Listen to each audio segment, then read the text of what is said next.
గురువు గారు, ఇప్పుడున్న జనరేషన్లో చాలా మందికి ఉన్నది ఏంటంటే అసలు 30 దాటినా 40 దాటినా పెళ్ళిళ్ళే అవ్వట్లేదు అనేసి చాలా మందికి ఉంది. అసలు పెళ్ళిళ్ళు కాకపోవడానికి రీజన్ ఏంటి? అసలు పెళ్ళిళ్ళు కావాలంటే ఏదైనా రెమెడీ ఉందా? శ్రీమాత్రే నమః, శ్రీ గురుభ్యో నమః. వివాహం కావాలి అంటే వివాహం చేసుకోవాలి. అది చేసుకోవాలంటే కూడా అమ్మాయి దొరకట్లేదు, అబ్బాయి దొరకట్లేదు, ఏదో ఒకటి అవుతుంది. అవునమ్మా, వాస్తవంగా నిజంగా ఇది ట్రెండింగ్ ప్రాబ్లం. దేశంలో ఈ బాధ చాలా విపరీతంగా ఉంది. ముఖ్యంగా దీనికి చాలా కారణాలు ఉన్నాయి, చాలా రెమెడీస్ ఉన్నాయి. ఈ వివాహం కావాలి అంటే ఏం చేయాలి అని చాలా ఉన్నాయి. అయితే మనం ఫస్ట్ ఆఫ్ ఆల్ ఏంటంటే, ఒక పండు ఉందనుకోండి అమ్మా, అరటి పండే ఉంది, బాగా కచ్చగా ఉంటే తినగలమా? లేదు. పండు పండితే, బాగా పండు పండితే లేదు. అంటే దానికంటూ ఒక టైం ఉంది. ఒక అది మనకు సింబాలిక్గా ఏం చెప్తుందనంటే, ఆ గెల నుండి కూడా రాలిపోయేటువంటి స్టేజ్లో ఇంతకు మించి ఉండదురా బాబు, ఇప్పుడు నువ్వు తినేసేయి అని చెప్పి ఆ గెల పండు మనకు చెప్తుంది.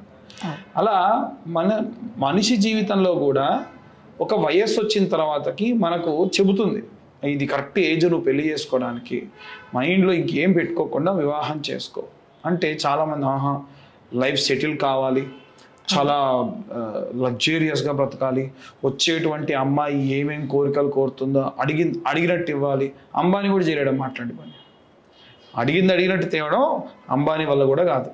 కాబట్టి మనం వివాహం చేసుకుంటే ఖచ్చితంగా బాధ్యత పెరిగి, బాధ్యతకు తగ్గట్టు సంపాదన పెరుగుతుంది. సంపాదన పెరిగితే బాధ్యత వస్తే ఇంకా ఎక్కువ అవుతుంది బాధ్యత, తప్ప ఏం లేదు. కాబట్టి వివాహం సమయానికి చేసుకోవాలి.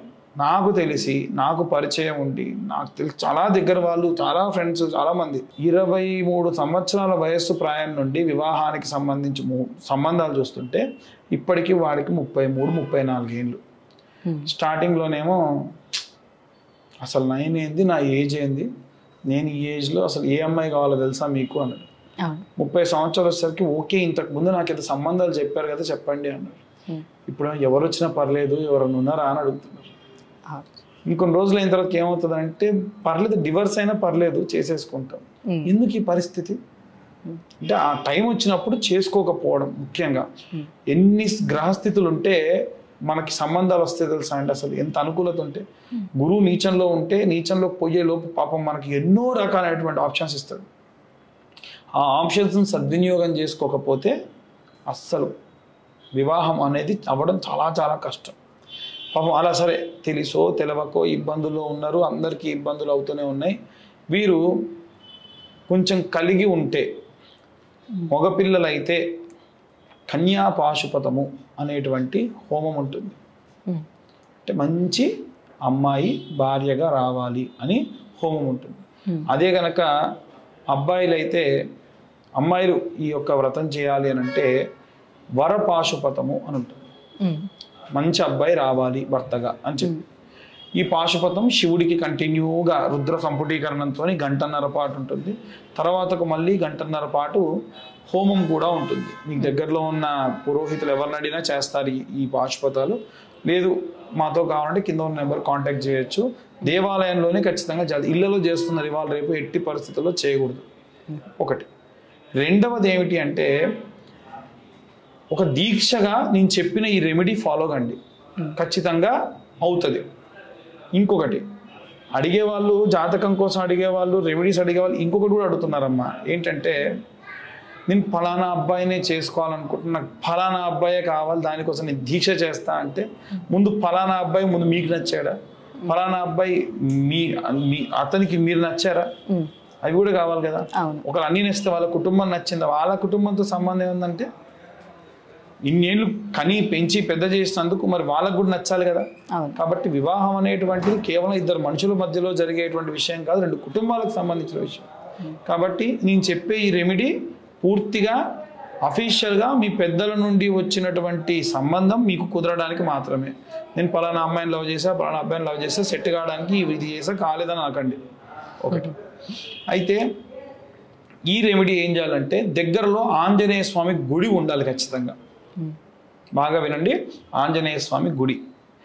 ఆంజనేయ స్వామి గుడికి రోజు ఉదయాన్నే మీరు 6 గంటలకు లేచారు అనుకోండి, 6:30 కల్లా మీరు కాలకృత్యములు తీర్చుకున్నారు అనుకోండి, ఒక 2 జతల బట్టలు పెట్టుకోండి. అవి కేవలం మీరు గుడికి పోవడానికి మాత్రమే. ఆ బట్టలు ఎరుపు రంగు, నలుపు రంగు, గ్రీన్ రంగు కంటే శ్వేతవర్ణము, క్రీమ్ కలర్లో ఉండేటువంటి వర్ణముల్లోనే ఉండాలి. సో ఇలాంటివన్నీ ఈ కలర్స్లో 2 జతల బట్టలు పెట్టుకోండి. ఎట్టి పరిస్థితుల్లో మార్నింగ్ 7 కల్లా మీరు దేవాలయానికి వెళ్ళిపోవాలి. పొద్దున లేచినప్పటి నుండి దేవాలయానికి వెళ్ళేటువంటి వరకు కూడా, దేవాలయానికి వెళ్ళిన తర్వాత ప్రదక్షిణాలు చేసే అప్పుడు కూడా ఎవ్వరితో మాట్లాడకూడదు. ఇది మెయిన్ కండిషన్. ఎట్టి పరిస్థితుల్లో ఎవ్వరితో కూడా మాట్లాడకూడదు. పొద్దున్నే లేచామా సైకిల్ కూడా చేయకూడదు. ఎవరితోనో మాట్లాడాలంటే గుర్తుంచుకోండి, మీ అంతా వెళ్ళి గుళ్ళో నేను చెప్పేటువంటి చేసిన తర్వాతకు మాట్లాడండి. వెళ్ళిన తర్వాతకి ఏం చేయాలంటే 21 ప్రదక్షిణాలు చేయాలి. అది కూడా ఎలా చేయాలంటే తెలుసా అండి, ఒక గర్భవతి నిండు గర్భంతో ఉన్నటువంటి స్త్రీ నడిస్తే ఎలా నడుస్తుంది, 8-9 నెలల గర్భవతి నడిస్తే ఎలా నడుస్తుంది, అలా నడవాలి ప్రదక్షిణాలు చేసేటప్పుడు. ఈ ప్రదక్షిణాలు చేసేటప్పుడు దిక్కులు చూడొద్దు. మనసులో ఏ దేవుడికి మీరు చేస్తున్నారు, ఆంజనేయ స్వామికి ఆయన యొక్క నామము, శ్రీరామనామం ఆయనకు చాలా ఇష్టం. అలా రామదూతాయ నమః, రాముడి యొక్క దూత కాబట్టి శ్రీరామదూతాయ నమః మనసులో అనుకుంటూ 21 ప్రదక్షిణాలు చేయండి. 21 ప్రదక్షిణాలు చేసిన తర్వాతకి అప్పుడు మీరు ఎవరితోనో మాట్లాడండి. ఖచ్చితంగా ఒక టైం 7 గంటలకు స్టార్ట్ చేశారు అంటే మళ్ళీ 7 గంటలకు మీరు స్టార్ట్ చేయాల్సిందే. ఎందుకండి 21 రోజులు 41 రోజులు పెట్టొచ్చు కదా అని మొన్న ఒకళ్ళు అడిగారు. ఆడపిల్లలు కూడా చేయాలి కదమ్మా, వాళ్ళకి డేట్ ప్రాబ్లం, మెన్సెస్ ప్రాబ్లం ఉంటాయి కదా. సో ఎప్పుడైతే అయిపోతుందో ఇమీడియట్గా వచ్చేటువంటి మంగళవారం స్టార్ట్ చేసుకుంటే వాళ్ళకి ప్రాబ్లం ఉండదుగా. అందుకని నియమం పెట్టారు పెద్దలు. అలా 21 రోజుల పాటు ప్రదక్షిణ చేస్తూ మీ మనసులో ఉన్న కోరిక కోరుతూ స్వామివారికి నమస్కరించుకోండి. ఖచ్చితంగా వారికి ఈ కోరిక అనేటువంటిది నెరవేరుతుంది. ఒకటి. రెండవది ఏమిటి అంటే, ఆడపిల్లలైతే, మగవాళ్ళకి లేదు ఈ ఆప్షన్, ఆడపిల్లలకు మాత్రమే. ఆంజనేయ స్వామి ఫోటో, నిలబడ్డ ఫోటో, ఆయన వాలం తోక ఉంటుంది కదా, తోక ఉన్న ఫోటో పెట్టుకొని ఈ ప్రదక్షిణాలు స్టార్ట్ చేసిన రోజు నుంచి చిన్న సింధూరం, దాంట్లో సంపెంగ నూనె కలిపి పెట్టుకోండి. మీ ఈ యొక్క మధ్యవేలు ఆ సింధూరంలో పెట్టి ఆ తోకకు పెట్టండి. స్వామివారికి విగ్రహానికి, స్వామివారి శరీరానికి పెట్టకండి. ఆడవాళ్ళ శరీరాన్ని తాకకూడదు, మగవాళ్ళు తోకను తాకకూడదు. వాటి ఆ తోకకు అలా చుక్క పెట్టండి. 21 రోజుల పాటు 21 బొట్లు పెట్టండి. ఇది వాల పూజ అని కూడా అంటారు. ఇలా చేయడం వల్ల కూడా పెళ్లి కాని ఆడపిల్లలకు శీఘ్రము మంచి అబ్బాయితోని వివాహం జరుగుతుంది. ఇంకొక గొప్ప విషయం తెలుసా అండి, ఈ దీక్ష కనుక చేయడం, ఆంజనేయ స్వామి చుట్టూ తిరిగి చేయడం వల్ల కుజదోషం ఉన్నా, అవతల వాళ్ళకు కుజదోషం ఉన్నా, సర్పదోషం ఉన్నా, కాలసర్పదోషం ఉన్నా, ఎటువంటి దోషం ఉన్నా వివాహం అయితే ఎటువంటి ప్రాబ్లం ఉండదు. సో అంత గొప్ప రెమెడీ.